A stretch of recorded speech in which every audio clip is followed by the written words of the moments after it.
بسم اللہ الرحمن الرحیم نحمدہ و نصلی علی رسولہ الکریم اما بعد السلام علیکم ورحمۃ اللہ وبرکاتہ۔ آج کا ہمارا موضوع ہے حضرت موسیٰ علیہ السلام کی دعا۔ یہ دعا حضرت موسیٰ علیہ السلام نے اس وقت کی تھی جب آپ کوہ طور پر گئے اور پہلی مرتبہ اللہ سبحانہ و تعالیٰ نے آپ سے کلام کیا۔ جب کلام کیا تو حضرت موسیٰ علیہ السلام حیران و پریشان ہوئے کہ یہ کیا ہو رہا ہے۔ ان کو سمجھ نہیں آ رہا تھا کہ یہ آواز کہاں سے آ رہی ہے اور کس کی ہے۔ حضرت موسیٰ علیہ السلام کو جب پتہ چلا کہ یہ آواز ایک درخت میں سے آ رہی ہے تو آپ اس درخت کے پاس گئے تو وہ درخت پیچھے ہٹ گیا۔ جب آپ پیچھے ہٹتے تو وہ درخت آگے آ جاتا۔ حضرت موسیٰ علیہ السلام بہت پریشان اور ڈرے ہوئے تھے تو اللہ سبحانہ و تعالیٰ نے کہا، اے موسیٰ آپ ڈرے نہیں، میں آپ کا رب ہوں۔ پھر اللہ سبحانہ و تعالیٰ نے ان سے بات کی اور پوچھا آپ کے ہاتھ میں کیا ہے، تو آپ نے کہا یہ عصا ہے، اور بہت سارے سوال و جواب ہوئے۔ آپ کو بہت سارے معجزے اللہ سبحانہ و تعالیٰ نے عطا کیے اور اللہ تعالیٰ نے فرمایا میں نے آپ کو منتخب کیا ہے اپنی رسالت کے لیے۔ حضرت موسیٰ علیہ السلام مصر میں رہتے تھے تو وہاں پہ آپ سے ایک قصور ہو گیا تھا جس کی وجہ سے آپ مصر چھوڑ کر مدین کی طرف چلے۔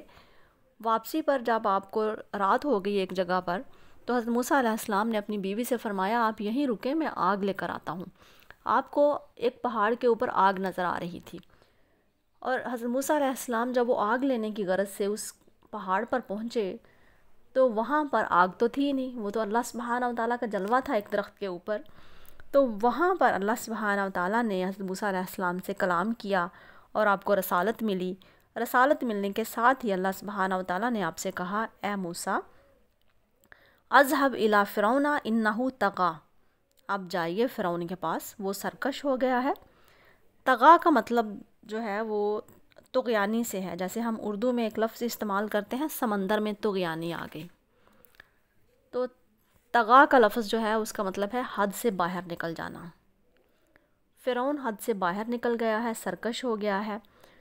اب جو حضرت موسیٰ علیہ السلام تھے وہ بہت گھبرائے ہوئے تھے کیونکہ ان سے ایک جرم سرزد ہوا تھا جس کی وجہ سے وہ مصر چھوڑ کر آ گئے، تو فرعون کے پاس جانے سے گھبرا رہے تھے۔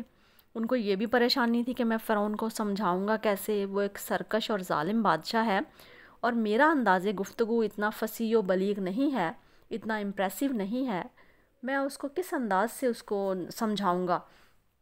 تو حضرت موسیٰ علیہ السلام نے اس انداز گفتگو کو امپریسو کرنے کے لیے اللہ سبحانہ و تعالیٰ سے دعا کی، ربی شرح لی صدری ویسر لی امری واحلل عقدۃ من لسانی یفقہوا قولی، اے میرے رب میرا سینہ کھول دے اور میرے کام کو میرے لیے آسان کر دے اور میری زبان کی گرہ کو کھول دے تاکہ لوگ میری بات سمجھ سکیں۔ ان کا انداز بیان اتنا پر اثر نہیں تھا جس کے لیے حضرت موسیٰ علیہ السلام نے اللہ سبحانہ و تعالیٰ سے یہ دعا کی۔ اس میں کوئی شک نہیں ہے کہ حضرت موسیٰ علیہ السلام کی پرسنالٹی اور ان کا جاہ و جلال بہت تھا۔ حضرت موسیٰ علیہ السلام بہت غصے والے تھے اور اسی کے برعکس دیکھ لیجئے حضرت عیسیٰ علیہ السلام بہت ٹھنڈے مزاج کے تھے۔ حضرت یحییٰ علیہ السلام جو تھے وہ بہت بردبار تھے، ایک الگ تھلگ رہنے والے شخص تھے، گوشہ نشین تھے۔ اور جب یہ دعا حضرت موسیٰ علیہ السلام نے اللہ سبحانہ و تعالیٰ سے فرمائی تو اللہ تعالیٰ نے ان کی گفتگو کو اتنا پر اثر بنا دیا اور ان کو معجزے عطا کیے۔ تو حضرت موسیٰ علیہ السلام اور ان کے بھائی حضرت ہارون علیہ السلام فرعون کے دربار میں گئے اور ان سے بات چیت کی، اور باقی جو معاملات ہوئے وہ ایک الگ بحث ہے۔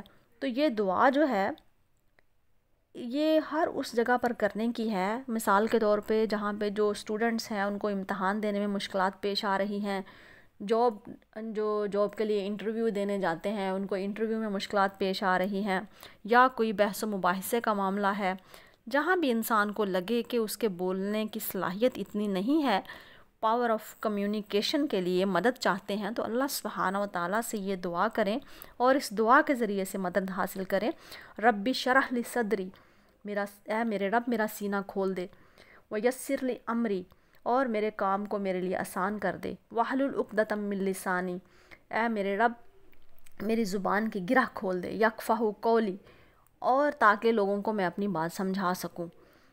اور اللہ سبحانہ و تعالیٰ سے یہ دعا کریں گے، اللہ سبحانہ و تعالیٰ آپ کے لیے آسانیاں پیدا فرما دے گا اور جتنی بھی بھلائیاں ہیں آپ کو وہ عطا کرے گا۔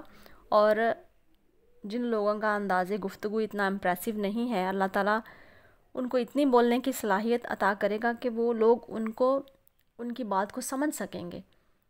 اللہ سبحانہ و تعالیٰ سے اس دعا کے ذریعے سے مدد حاصل کریں۔ اللہ سبحانہ و تعالیٰ آسانیاں پیدا کرنے والا ہے۔ پھر کسی اور دعا کے ساتھ حاضر ہوں گے۔ وآخر دعوانا ان الحمد للہ رب العالمین۔